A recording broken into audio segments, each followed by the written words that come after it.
The house on Carver Hill loomed at the edge of town, isolated from the familiar safety of light and sound.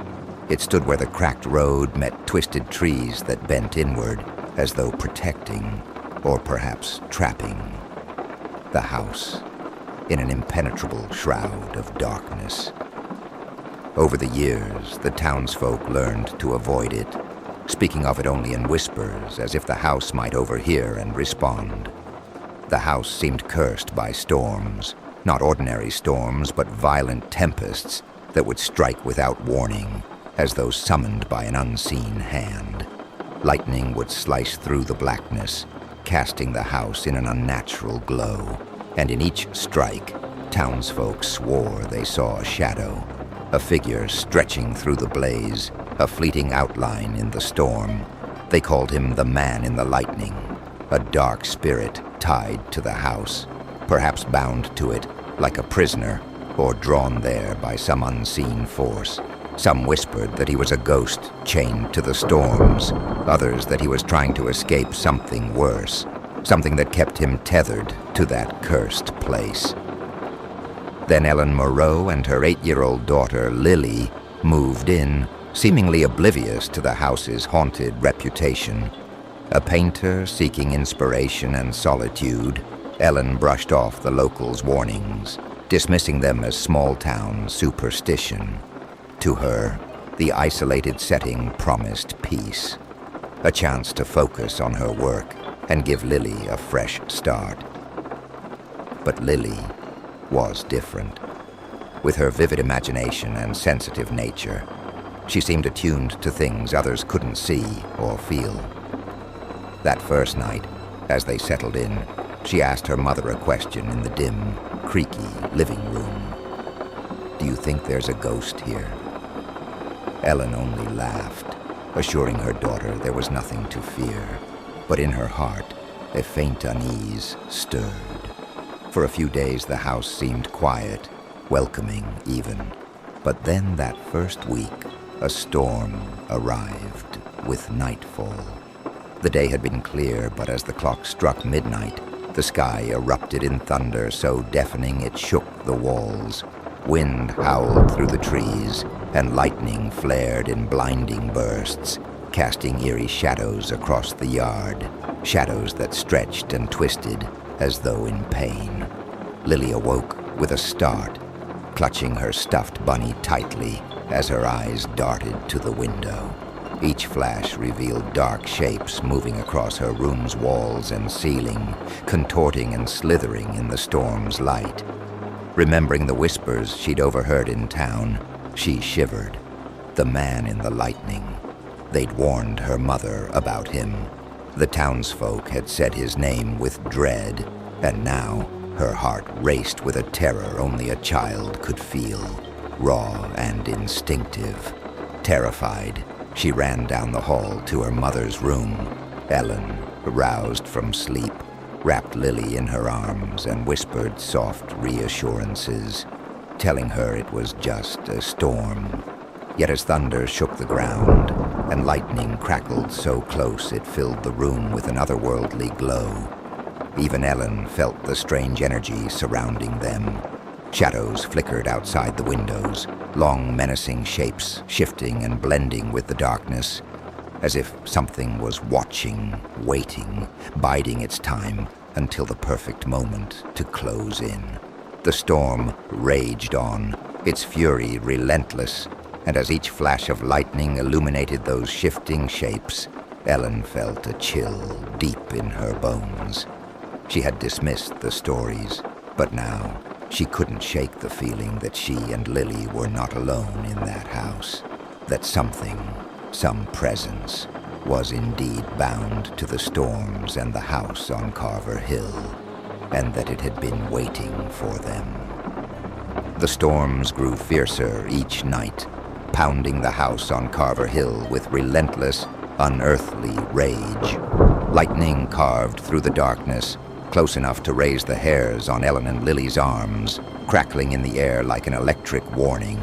Lily dreaded sundown now. Each flash seemed to reach for her, each rumble of thunder a monstrous growl creeping closer. She pressed her face into her worn bunny, clutching it tightly as Ellen tried to calm her. Yet Ellen, too, felt the weight of something ancient lurking in the shadows, watching them with dark, unseen eyes. Then one night, Ellen awoke to an empty bed. Lily was gone. Panic flooded her as she searched the house, her calls swallowed by the relentless pounding of rain. She finally found herself at the attic door, a door she had barely noticed before. Trembling, she climbed the stairs and found Lily standing in the dark room, her small form illuminated by faint moonlight filtering through cracked windows.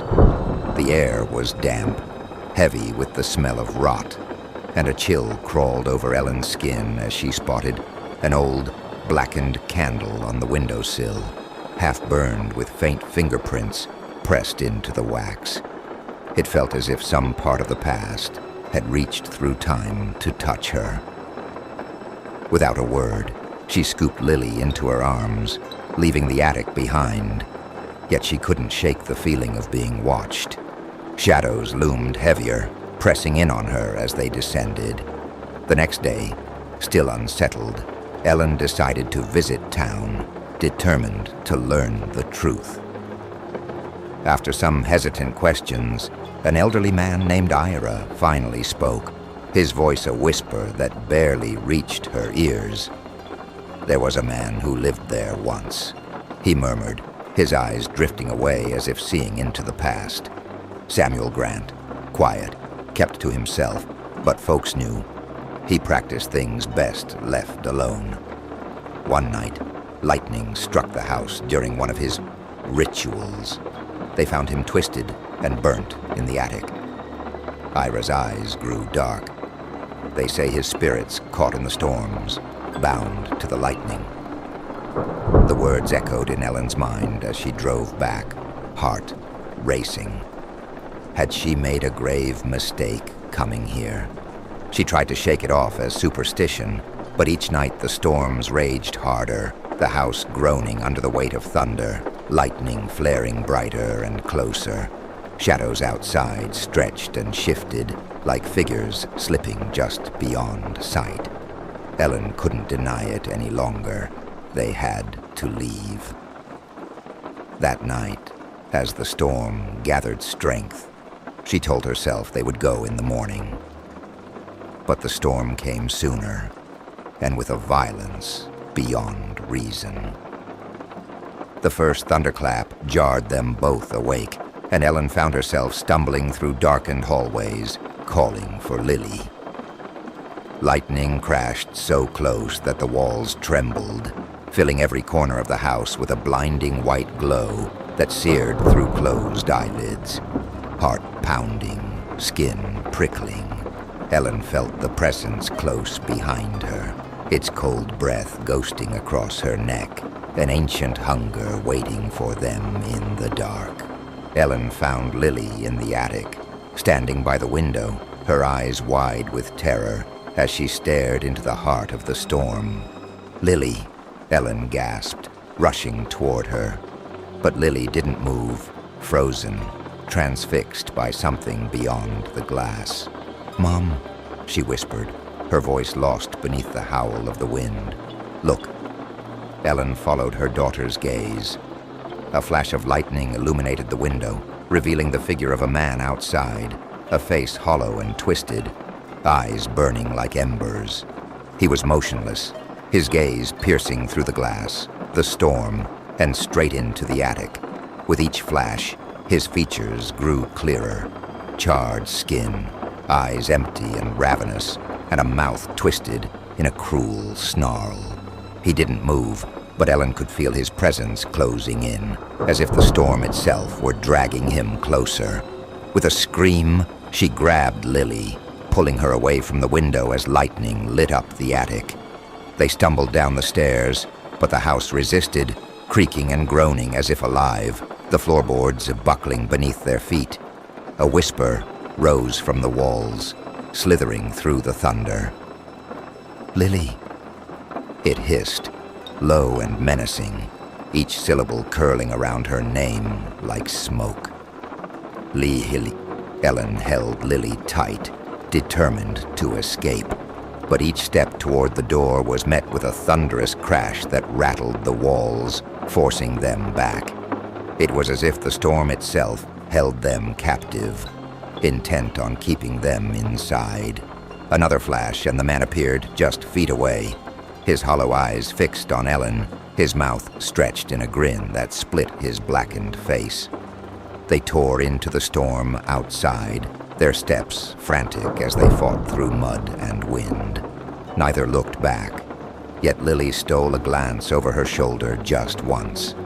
There he stood, at the attic window, his charred face watching, one hand pressed against the glass, as if reaching out to her.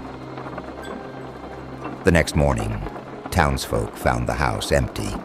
Ellen's car remained in the driveway, abandoned. On the porch sat Lily's stuffed bunny, damp and forgotten, while in the kitchen lay a crumpled note, the ink blurred by rain. We couldn't escape him, the man in the lightning. Since that night, the house on Carver Hill has stood vacant, an ominous shadow on the edge of town. Even on sunny days, no one dares go near it. And on stormy nights, locals say you can still see a shadow in the attic window, waiting, his face twisted in rage, a man forever bound to the storm that took him.